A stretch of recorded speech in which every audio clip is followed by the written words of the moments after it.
It's so wonderful to be with you today. I so much wish that I could have been with you in person, but as we're used in this age with digital technologies, it gives us the opportunity to connect to each other in the ways we couldn't in the past. And I really hope to make most of this time of sharing with you. The topic is immensely exciting to me, and I'm sure to all of us. Whilst we all love London, we are passionate about the opportunities that London creates for all of us. We're also caring about making this the healthiest global city. When I was given by the conference organizers this title, I would say my first reaction was really, I was humbled. This is a wonderful topic, but also an immense challenge, as we all know. It may not happen overnight, but what I'm absolutely convinced, it can happen. And I'm sure with our concerted effort, we will get there. So with this introduction, I want to start by saying, not because you wouldn't know what London is, but because this is so important for us understanding how we can improve population health for London. And that is that London is culturally rich, and it's melting ethnicities, languages, traditions, and I could go on. Now, why does this matter for population health? Because we all bring out different identities and ideas around lifestyle, around how we live life, and how health is affected. Secondly, we have global citizenry. It's home not only to the British, but to the people from around the world. But it's also socially complex, and we see some of the highest degrees of affluence, as well as deprivation. And we're going to come back to that, how that influences population health. And also important, and we could describe many other things about and say about London, is it is incredibly dynamic and young. On average, median age is 5 years younger than the rest of the country. And for population health, that's good news. Now, there are many different metrics that measure population health, but they've chosen one which people can relate to and tells a story very easily. And that is healthy life expectancy at birth. I think the word itself says what it is, so I won't go into the explanation of hale or healthy life expectancy. But if we look at it, where we are compared to the healthiest cities of the world, we are lagging some 10 years behind. Or to be more accurate, the healthy life expectancy is 10 years shorter. Now, this may be quite worrying, but when we look across the boroughs of London, then we see that some of them are already on par with the healthiest cities of the world. And that tells us it's possible. And I want to show you on the next slide something that is particularly puzzling for me. This is a picture of poverty in London. 2.5 million in London are living in poverty, 25%. And you see here on this map which are the boroughs which are particularly high, or the poverty rate is higher, and then those where this is lower. But what's very peculiar or interesting is that Brent, which you see here as being one of the boroughs with lowest or the highest poverty, has at the same time one of the highest life expectancies already today. You might expect that for Richmond, but we see that Brent has it as well. And that tells you something very, very interesting. We may not be able to unpack this today, because the time that we have for this presentation is more like a trailer for the movie. It's like an appetizer for the dish, rather than having the whole answer. And I don't for a moment pretend that I have the whole answer, but we are on a journey. And I want to suggest some steps that we need to take. So first, we know that today's population health is about action. It's about organized efforts of the society. And this has served us extremely well for decades.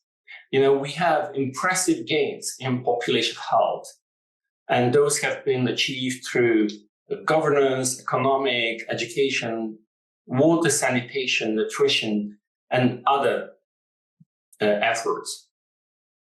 But we know that population health is never a steady state. So what are the problems? And again, you will hear me saying this a few times. Tackling population health really it's complex and requires us to approach it with humility.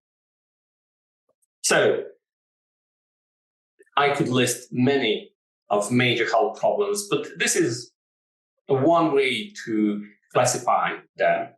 And we see that besides demographic and epidemiological changes and environment deterioration, or modern city lifestyles, accidents, chronic diseases, it is mental health, which is one of the biggest and significant impacts or has on quality of life and increased risk of premature death. And when we look at each of those, we see that they are complex, they are multifaceted, and require, more often than not, comprehensive and systemic approach and changes. Moreover, they require a societal approach. And what we have learned from other countries as well as here is that if we want to achieve population health improvement, we need to aim for equity and accessibility. Secondly, that we need to have sustainable scalability. Population health is all about interventions at scale. And to apply those two in terms of answers we have today or solutions, we will need intensive focus on innovation, on research, and on developing further the solutions we already have, but we haven't implemented them at scale, or we haven't allowed them to reach everyone consistently. And so for the future population health, and as one way to think how London can become the healthiest city, I want to offer a perspective which is building on personalized precision population health. Why personalized and precision? At the beginning, I said how rich in diversity London is. So if we have a broad approaches societal, those will come to a certain level of effect. But if we want to go beyond this, we'll need to tailor, we'll need to personalize and apply precision interventions at a scale to individuals. And that is what the future or next generation population health will enable us. And there are three fundamental interconnected pillars that will enable us to achieve this. We need to intensely prioritize prevention. And there are many areas where we can concretely achieve that. We need to strengthen and go beyond the discourse of primary versus secondary or integrated care. The new ecosystem of healthcare needs to be dynamic, data-driven, personalized, and the issues of integration will need to happen in terms of flexibility at often individual patients, family, community level, rather than as a system integration as a whole. We don't have time to go into detail how this could work, but what is clear is that the only way we can achieve this is if we deeply, deeply integrate digital health, data science, and AI for healthcare and health management. I want to celebrate the impactful health policy and legislation. And what we have seen in the recent days is, in one word, I would describe boldness of population health. That is the scale of boldness we will require at every level to achieve that goal of becoming the healthiest. Can we achieve this? And can we aim for a lifestyle which is packed with healthy living, with action? Well, to begin with, it's about creating a social movement for healthy living. These girls which are training football, by the way, once engaged in healthy activity, we also need to prepare for prevention in terms of warm-up. And there are interventions that orthopedic surgeons will highlight, will prevent injuries in those girls. And so every aspect, even when we engage in healthy activities, has an opportunity for adding value to health, to changing attitudes and habits. We're running out of time to tell the whole story, but I want to leave a couple of pieces of data or numbers with you. I talked earlier about meeting the most of the healthcare needs in primary and community care. How can we achieve this? Well, to begin with, it's worth looking that on average, Londoners visit GP about 5 times a year. If that is the case, and it is, and that means this is an average that some might visit their primary care 20 times and others none.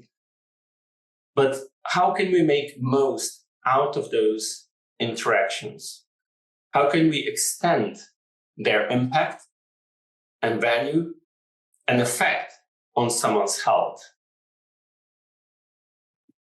This is one number for us to reflect on. I want to give you another number. And it starts with a question. Do you know how much the NHS spends on workforce? In other words, on salaries of doctors, nurses, and other healthcare professionals? Conservatively, at least 45%. And if we add some other components, probably it comes close to half. Why am I sharing this number with you? Because that's an area where we will need to innovate. We need to rethink how is the current model of delivery of care, of how the workforce, the healthcare professionals, whether doctors, nurses, and others are delivering care. Is this model really the one which is responding to today's population health challenges? And as if this wasn't enough of a challenge, let me give you another number. London is short of hundreds of GPs and over thousands of nurses today. And so with this, we have an opportunity to reflect that innovation and research really will be required if we are to meet the challenge of that shorter healthy life expectancy. So coming back to the question of what's the problem? I want to reframe the narrative a little bit at the end and perhaps say, what's really the problem? And just perhaps, if we are aiming for saving many lives and years of life, some of our solutions are closer to us, are closer to our fingertips than we are currently seizing them for health. So I finish with just one more number, and that is that we all, on average, spend at least 2 hours per day on our smartphones. I don't know for you, but I know for a circle of people that I interact with, very little or no of that time, of those 120 minutes, is spent for health promotion, for health management, or for supporting healthcare. Is this achievable? It is. Is the technology there? It is. Is it ready to deliver impact? I want to hear that answer from you. I will finish here, but I want to tell you that I'm exceedingly excited to walk this journey together with you and to make a difference in redesigning the health system, in changing the population health, and most importantly, on this journey, really having great time as only the London can provide. Thank you.